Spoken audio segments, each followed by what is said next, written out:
Hi there, my name is Adam Shawalker. Welcome back to On the Flip Side. Today we're going to be covering the fourth record from A Place to Bury Strangers, Transfixiation. The fourth record from New York noise rock, shoegaze, experimental, psych rock outfit A Place to Bury Strangers comes after the band's breakout record Worship. This fourth record, Transfixiation, sees the band stretching their legs a little bit and exploring some more nuanced musical avenues. The track list for this album is as follows. You have side 1 with track 1, Supermaster, track 2 is Straight, track 3 is Love High, track 4 is What We Don't See, track 5 is Deeper, track 6 is Lower Zone, and we have side 2 with track 7, We've Come So Far, track 8 is Now It's Over, track 9 is I'm So Clean, track 10 is Fill the Void, and track 11 is I Will Die.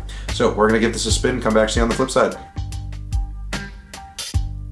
Alright, we are back with side 1 of the record. We have Supermaster. A Place to Bury Strangers has an approach to songwriting on most of their material that usually incorporates a motif of the louder the better. This song definitely blends that idea with a more low-key bass line to this like wall of noise switch in certain segments of the song. Overall, the really simplistic writing of this song and the rhythm section specifically against this backdrop of noise really adds a lot of depth to this song. We have track 2, which is Straight, a much more upbeat track that really taps into some of like these classic punk stylings mixed with more massive swells of volume and noise make this one of the most fun songs on the album, with some really strong psych rock moods in here pulling along the track. The bass hook in this song is really catchy and can't help but make you move. Track 3 is Love High. The chaos in this track is just immediate. Like the first second of the song is just a huge wall of sound. It's incredibly dense, and if you listen close enough, you can maybe pick out some of what's going on exactly in the track.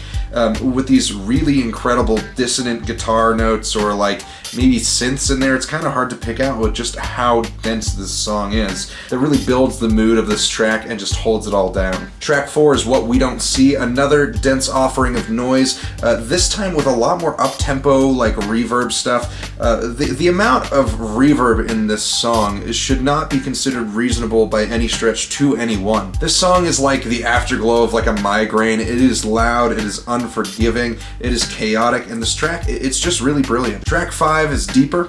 The level of noise and feedback that starts off this song is dramatic and amazing.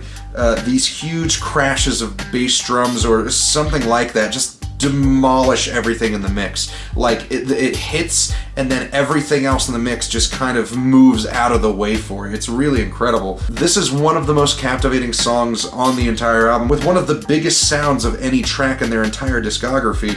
It's almost like they're pulling from like early no-wave stuff. Like it sounds like a Swans track in some areas, which is how crushingly heavy this song is. Track 6 is Lower Zone. This song is kind of a fade out of the last track for a much more melodic approach to wrapping up the side of the record, with just as much like noise interspersed throughout segments of this track for a really brilliant close to this side of the record. So that is side 1. We are going to listen to side 2 and come back to you.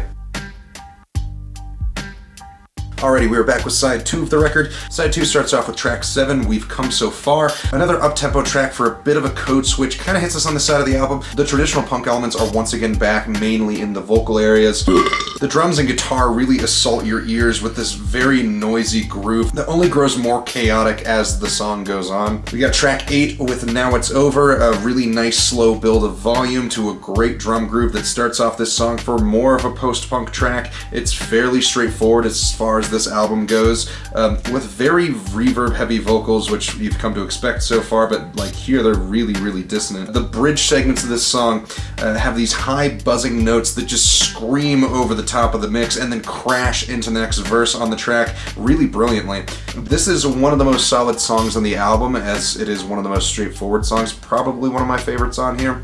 Track 9 is I'm So Clean. Buzzing guitar and bass create a really nice backdrop for some of the more varied vocals on the record. He's hitting a lot of highs and a lot of lows on this thing.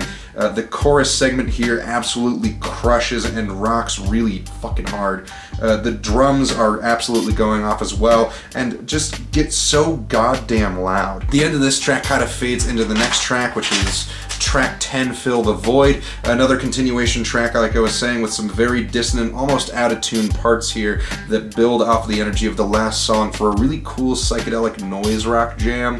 The vocals return to a post-punk style here as well, over increasingly hectic instrumentation for a really explosive finishing track. This is not the final track on the album, but track 11, I Will Die. This final track feels like kind of just like a send-off track, less so of like its own fully fleshed out song. This song builds from an almost inaudible volume level up to this ear-crushing decibel limit of some of the most busy recording on the album, to the point that each part you can kind of hear start clipping into every other part of the track, for this really, really cool effect of like audio breakdown and degradation. And it's not the strongest song on the album, but it's really, really cool what they do here nonetheless. I think as far as album closers, this one, like I said, not being the strongest track, but still being one of the more interesting songs, I think it doesn't really hinder it too much. It's still pretty cool what they do here. As far as overall thoughts on this album, I would say side A of this album is a bit stronger than side B, with side B having a bit of a lull in like keeping interest here. As far as like noise album goes, or like psych rock albums go, this album just really has its own unique identity. There's not many bands that I hear that are doing this kind of stuff. I mean, you could look at bands like King Gizzard and the Lizard Wizard, or you could look at like the OCs and stuff, and they're doing stuff that's similar, but I think that A Place to Bury Strangers has this really interesting sort of New York style. Like, they're taking all of those noise rock things that are sort of becoming a lot more popular, and these psych rock things that are becoming popular, especially from like Australian bands like King Gizzard, and they are just blending these like no-wave vibes, like the kind of sounds that you would get off of the early Swans records and bands like that. Just they're blending them with this newer style of psych rock, which I think just almost lends itself to being a little bit heavier and a little bit darker, and I think it's really interesting what they do on this record. As far as favorite tracks on the album, I absolutely love Deeper. After hearing that track, I really would love to listen to it again, and I just finished listening to the album. It's one of the most dense and interesting songs that I've heard in a very long time, and I'm super stoked they included it here on this album because it's got so much meat to it. I did also quite like Now It's Over. I think with that track just being really straightforward, like post-punk kind of stuff over this noise, I think it is one of the most solid tracks on the record, just beginning to end. That would be my other favorite here. Other than that, thank you so much for watching the video. What did you think of the record? Leave a comment in the description. Please subscribe to the channel if you want to see more videos like this one. And what should I review next? Thank you all so much for watching, and we'll see you next week.